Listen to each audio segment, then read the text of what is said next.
कविताचे आयुष्य कोणत्याही कमतरतेशिवाय होते. स्वप्नांचा अभाव असलेल्या काळात तिला राजीवच्या रूपात एक भाग्य मिळाले. तो श्रीमंत होता, मोठा व्यापारी होता. सुरुवातीला त्याचे प्रेम आणि काळजी तिला आनंद देत होती. पण लग्नाला अनेक वर्षे झाल्यावर तिला कळले की राजीवचे प्रेम फक्त पैशापुरतेच मर्यादित आहे. त्याने तिला सर्व विलासिता दिली, पण एका पत्नीला तिच्या पतीकडून मिळणारे प्रेम आणि जवळीक तो देऊ शकला नाही. तिच्या राजवाड्यासारख्या घरात ती एकटीच होती. खोल्यांमध्ये महागडी चित्रे आणि शिल्पे भरलेली होती, पण त्यांना जीव नव्हता. तिला 2 मुले होती, पण ती तिच्यापेक्षा जास्त आया आणि नोकरांसोबत राहत होती. राजीव जास्त वेळ परदेशात असायचा. त्याच्या व्यवसायाच्या प्रवासाला अंतच नव्हता. त्याच्या फोन कॉल्समध्येही तिला एक यांत्रिकपणा जाणवायचा. सर्व सुरक्षित आहे, तुला काही हवे आहे का? पैसे बँकेत आहेत, मुलांची चांगली काळजी घे, हेच शब्द त्याच्या संभाषणात असायचे. एके संध्याकाळी ती प्रशस्त बाल्कनीमध्ये एकटीच खुर्चीवर बसली होती. संध्याकाळच्या अंधुक प्रकाशात शहर चमचम करत होते, पण तिचे मन काळोखात होते. अनेक दिवस ती कोणाशीही नीट बोलली नाही. एका मशीनसारखी ती एका खोलीतून दुसऱ्या खोलीत फिरत होती. तिचा आनंद कोणत्या कपाटात लपलेला आहे हे आठवण्याचा तिने प्रयत्न केला. हा राजवाडा एक सोन्याचे पिंजरे आहे आणि ती त्यातली एक कैदी आहे असे तिला वाटू लागले. ती कशासाठी जगत आहे या प्रश्नाने तिला खूप त्रास दिला. प्रत्येक दिवशी ती सुंदर कपडे घालत असे, केस विंचरत असे, लिपस्टिक लावत असे, पण हे सर्व पाहण्यासाठी कोणीच नव्हते. तिचा नवरा महिन्यांपासून दूर होता. मुले त्यांच्या जगात आणि नोकर त्यांच्या कामात होते. हे सर्व कशासाठी आहे? तिने आरशासमोर उभे राहून स्वतःला विचारले. हे सौंदर्य, हे आयुष्य कोणासाठी? या प्रश्नाला उत्तर नव्हते. सुंदरचे आगमन. एके दिवशी सकाळी नेहमीप्रमाणेच स्वयंपाकघरातून एक गोंधळ ऐकून कविता तिकडे गेली. ती सहसा स्वयंपाकघरात जात नसे. तिला वाटले की नोकरांमध्ये काहीतरी भांडण झाले असावे. तिथे एक नवीन नोकर उभा होता. तो दिसायला तरुण वाटत होता. उंच शरीरतेल न लावलेले केस आणि शांत डोळ्यांचा एक माणूस. इतर नोकरांसारखा तो मान खाली घालून उभा नव्हता. त्याने तिच्याकडे थेट पाहिले. त्या नजरेत तिला कोणताही अनादर किंवा भीती दिसली नाही. त्याऐवजी तिला एक प्रकारची शांतता आणि उदासीनता दिसली. मॅडम, हा नवीन नोकर आहे, त्याचे नाव सुंदर आहे, स्वयंपाकघरातील मॅनेजरने ओळख करून दिली. तो 60 वर्षांचा आहे असे कोणीच मानणार नाही. कविताने आश्चर्याने त्याच्याकडे पाहिले. 60 वर्षे? तिला विश्वास बसला नाही. त्याच्या चेहऱ्यावर एकही सुरकुती नव्हती. या घरातल्या इतर सर्व नोकरांप्रमाणे तो लगेच मान खाली घालेल असे तिला वाटले होते, पण तो ताठ उभा राहिला. यामुळे तिचा अहंकार दुखावला गेला. कविताने मनात म्हटले, मी एका श्रीमंत माणसाची पत्नी आहे, त्यामुळे तू माझा आदर करायलाच हवा. त्या दिवसापासून कविताने त्या नोकराकडे लक्ष द्यायला सुरुवात केली. तिला जाणवले की त्याला तिच्या सौंदर्याची काहीच पर्वा नाही. कितीही महागडे कपडे घातले तरी, कितीही हसले तरी तो फक्त त्याच्या कामावर लक्ष देत होता. अंगण झाडताना किंवा झाडांना पाणी घालतानाही त्याचे डोळे खाली असायचे. त्याने कधीही तिच्याकडे पाहिले नाही. यामुळे कविताला अधिक त्रास झाला. तिने मुद्दामहून त्याचे लक्ष वेधण्याचा प्रयत्न केला. तो काम करत असताना ती त्याच्या जवळून जायची. कधीकधी पाणी पिण्यासाठी स्वयंपाकघरात जायची, पण प्रत्येक क्षणी तो तिला दुर्लक्षित करायचा. तो त्याचे काम करायचा आणि लगेच निघून जायचा. कविताची निराशा आणि राग.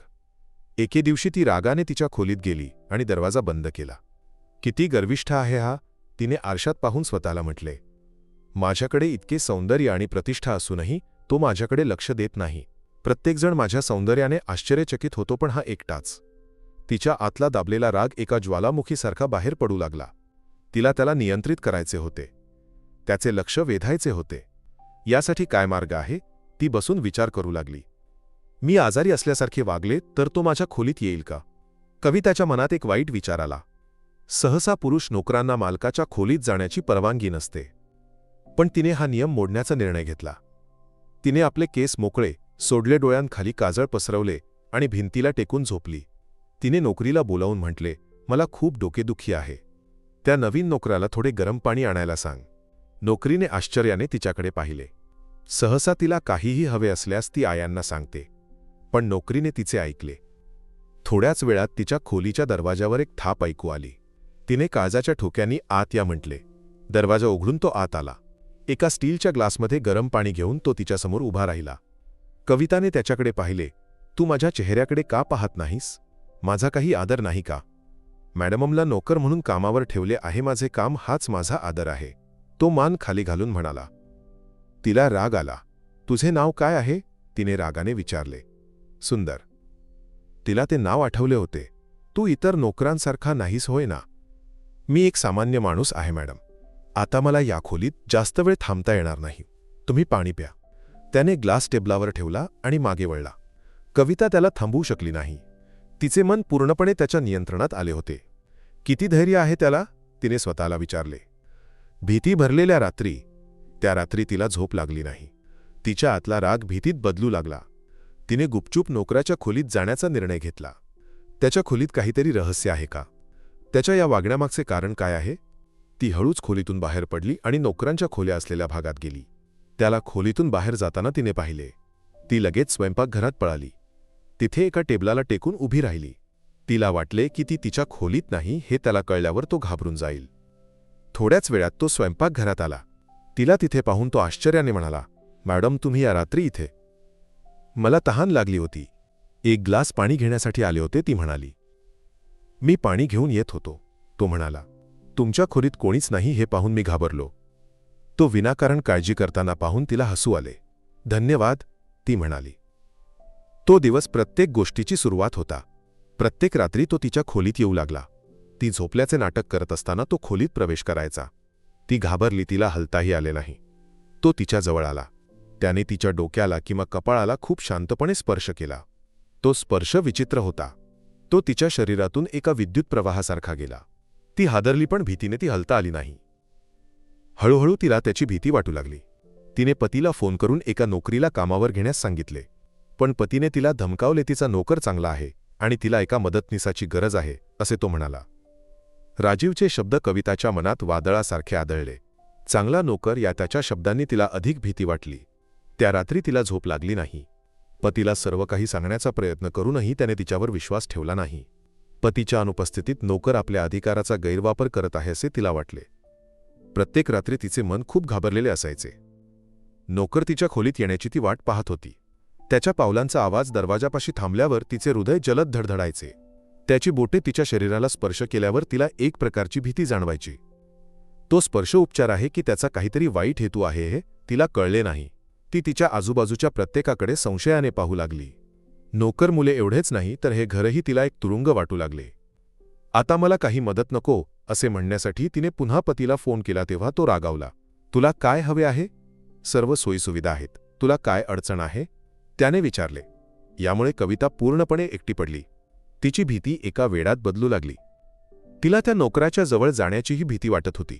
तो स्वयंपाकघरातून चालत जाताना ती घाबरून दूर उभी राहायची. ती स्वतःला एका प्रकारची मानसिक रुग्ण मानू लागली. सत्य बाहेर येते. एके दिवशी राजीवने तिला फोन करून खरेदीला जायला सांगितले.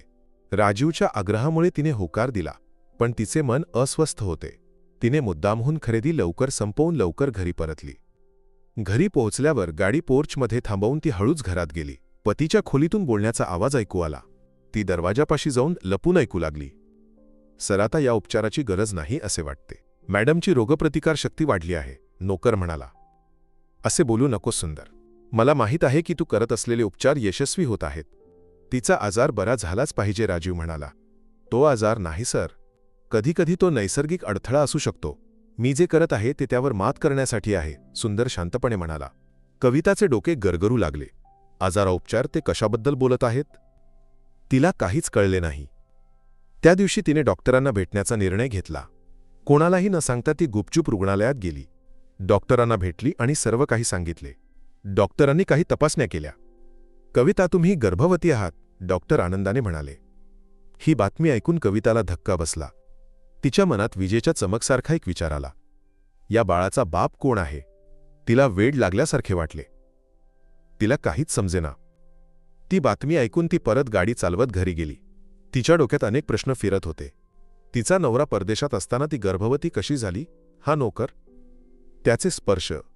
तिला डोकेदुखी सहन न झाल्यामुळे तिने गाडी रस्त्याच्या एका बाजूला थांबवली. अचानक तिच्या मनात एक विचार आला. गेल्या 10 वर्षांपासून तिला मुले नव्हती. यासाठी तिने अनेक डॉक्टरांना भेटले, अनेक उपचार केले, पण काहीच फरक पडला नाही. तेव्हा राजीवने तिला जे म्हटले होते ते तिला आठवले. आपण दोघे मिळून या सर्वांचा सामना करू कविता. मी तुझ्यासोबत असेन. तरीही गेल्या 6 महिन्यांपासून तिने कोणत्याही डॉक्टरला पाहिले नव्हते. तिला कोणताही आजार नव्हता. मग नोकर तिचा उपचार का करत होता? तिचा नवरा त्याला इथे का ठेवत होता? हळूहळू तिला गोष्टी समजू लागल्या. सुंदर एक नोकर नव्हता. तो एका विशिष्ट उपचार पद्धतीचा वैद्य होता. तो लोकांना माहिती नसताना गुपचूप उपचार करत होता. त्याचे प्रत्येक स्पर्श ऊर्जा उपचार होते. अनेक वर्षांपासून उपचार करूनही गर्भवती न होऊ शकणाऱ्या तिच्यासाठी राजीवने गुपचूप या वैद्याला घरी आणले होते. जेव्हा ती नोकराला आकर्षित करण्याचा प्रयत्न करत होती तेव्हा त्याने तिचा अहंकार पाहिला, नाहीतर तिचा आजार पाहिला. राजीवच्या प्रेमाचा अभाव हा एक नाटक नव्हता. तिला एक बाळ हवे होते आणि तिच्या पतीला तिला तो आनंद द्यायचा होता. यासाठी राजीवने सर्व काही गुपचूप केले होते. तिला तिच्या पतीचे शांत प्रेम आणि काळजी कळली. हा राजवाडा सोन्याचे पिंजरे नव्हते तर एक सुरक्षित ठिकाण होते. आनंदी जीवन. मनातले सर्व ओझे उतरवून ती गाडी चालवत घरी गेली. ती लगेच घरी पोहोचली आणि सुंदरच्या खोलीत धावत गेली. ती खोलीत गेल्यावर सुंदरने आश्चर्याने तिच्याकडे पाहिले. मॅडम, तुम्ही इथे का आलात? तुम्ही खरोखरच माझा उपचार करत होता का? तिने विचारले. तो हसला. होय मॅडम, तुमच्या मनाला आणि शरीराला ऊर्जेची गरज होती. मी फक्त तेच केले. तिला लाज वाटली. तिला जाणवले की तिच्या अहंकार आणि स्वार्थापोटी ती एका मोठ्या गैरसमजात जगत होती. तिने त्याच्या पाया पडून माफी मागितली. मला माफ करा. मी तुम्हाला एक नोकर मानले. मी खूप वाईट वागले. मला खूप त्रास झाला, ती रडत म्हणाली. सुंदरने तिला उठवले. मॅडम, तुम्ही काहीही चुकीचे केले नाही. तुम्ही माझी रुग्ण होता. तुमचे मन आनंदी नव्हते, म्हणूनच तुम्हाला आजार झाला. त्या शब्दांनी कविताच्या हृदयाला स्पर्श केला. त्या रात्री तिने तिच्या पतीशी बोलली. तिने सर्व काही सांगितले. त्यांचे नाते अधिक घट्ट झाले. त्यांचे प्रेम अधिक मजबूत झाले. कविताच्या राजवाड्यात आनंद आणि शांतता भरली. तिने एका बाळाला जन्म दिला. नोकर त्या घरात तिला सर्वात जवळचा माणूस बनला. ती त्याला एक नोकर म्हणून नाही तर तिच्या आयुष्यात बदल घडवून आणणारा माणूस म्हणून पाहते. तिला आयुष्यात न मिळालेले प्रेम आणि आनंद त्याने तिला परत दिले.